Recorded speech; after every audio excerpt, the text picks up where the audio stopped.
It may not be the sequel anyone asked for, but I'm kind of glad we got it anyway.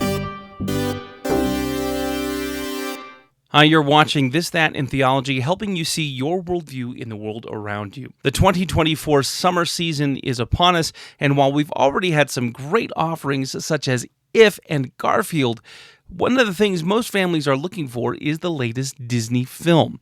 Now, many fans of Disney movies were really disappointed when we saw Wish back at Thanksgiving, and especially since sequels and existing IPs really haven't been doing well for Disney these last few years, you may be wondering if Inside Out 2 is really worth spending any time in the movie theaters. If you haven't seen the original Inside Out in 2015, it follows really the story of what goes inside Riley's head. Riley is 10 or 11 years old. She's a preteen. In the first film, Riley's world is turned upside down when her dad takes a job in California, which means packing up the family and leaving the Midwest and going to a place that she knows very little about. We don't really follow Riley's adventures from the outside, though. We see them from the inside as we were introduced to her 5 core emotions: joy, sadness, fear, anger, and disgust. While it's been 10 years since the first Inside Out film, it's only been a couple years for Riley. She has turned 13, and now there's a whole new slew of emotions that she's going to have to deal with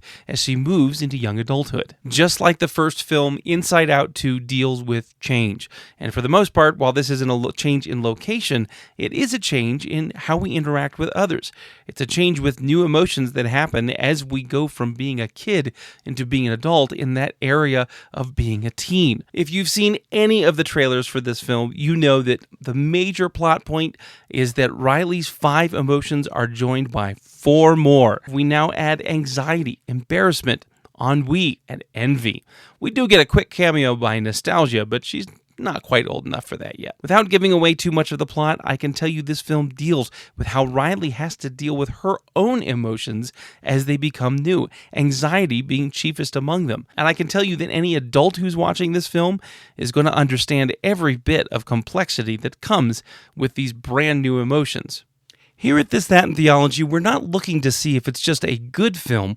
We're also asking the question, is it worth seeing? And what kind of worldview is being advocated for as we watch this movie? There are a few veiled references to sexuality, and there's absolutely no language. But because some of the issues of anxiety and some more adult topics that are going to be discussed, not explicit but more mature, this movie received a PG rating, and I'd say that's about right. One of the things I loved about this film is that when Riley makes bad decisions, it's clear that they're bad decisions, and it's not something that should be glorified or honored, but rather something that Riley needs to deal with in her own psyche. As we said, we review things in 2 areas.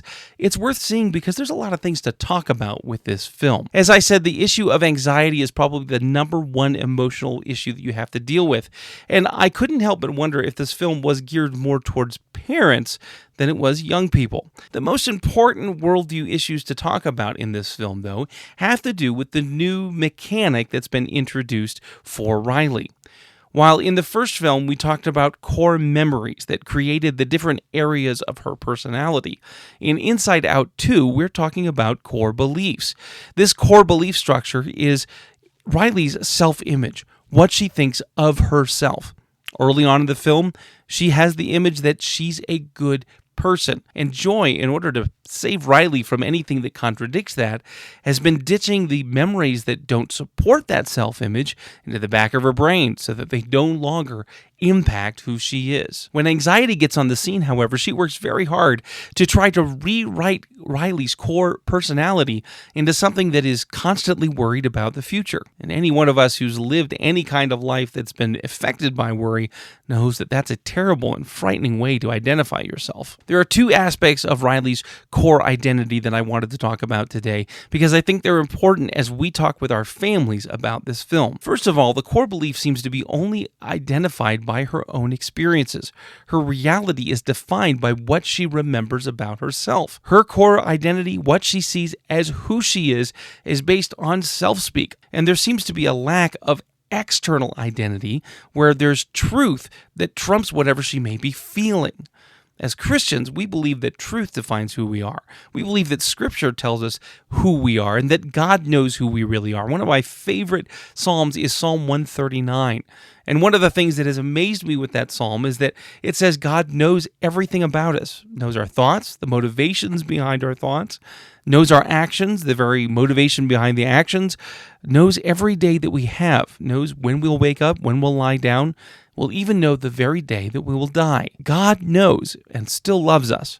And that's an incredible truth that is missing from this film. Riley's only perception of truth is what she can remember about her own experiences. Her own experience defines who she is, not some external locus of objective truth. The other core thing to remember as we talk about core beliefs is that Riley has experienced a false image of herself until all of her memories, including the ones that she may not be particularly proud of, get brought into the light.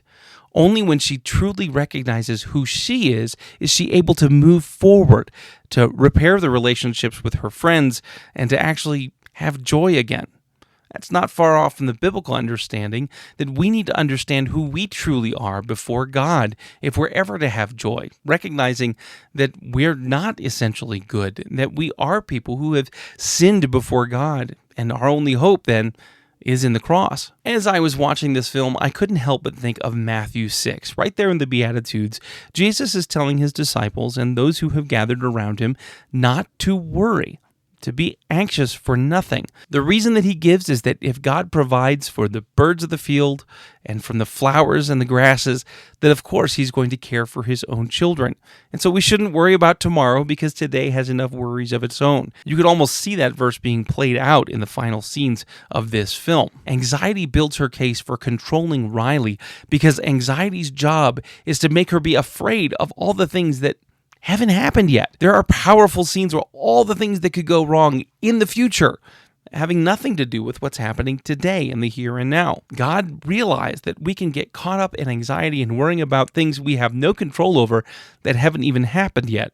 And what he wants us to do is keep our eyes on the here and now and what he's called us to be doing right where you are. As I said earlier in the video, my biggest concern about this film isn't because of its content or its messaging, but that those who really need to hear this message and really need to connect to what this is positively saying to our young people won't actually see it because it's a cartoon. That being said, I think that everybody who was Riley's age for the first film is old enough to have gone through that same kind of period of anxiety. And so when they look at this film, they will remember how they've gone through those and hopefully be reminded on how to get through them even as they go forward, as anxiety is one of the biggest mental health issues in our culture today. I think that Inside Out 2 is a welcome change from Disney's pattern over the last couple years. It's an excellent film, and I highly encourage you to go see it. While the sequel isn't quite as good as the original, it's still definitely worth spending some time inside in the air conditioning this summer as you enjoy time with joy,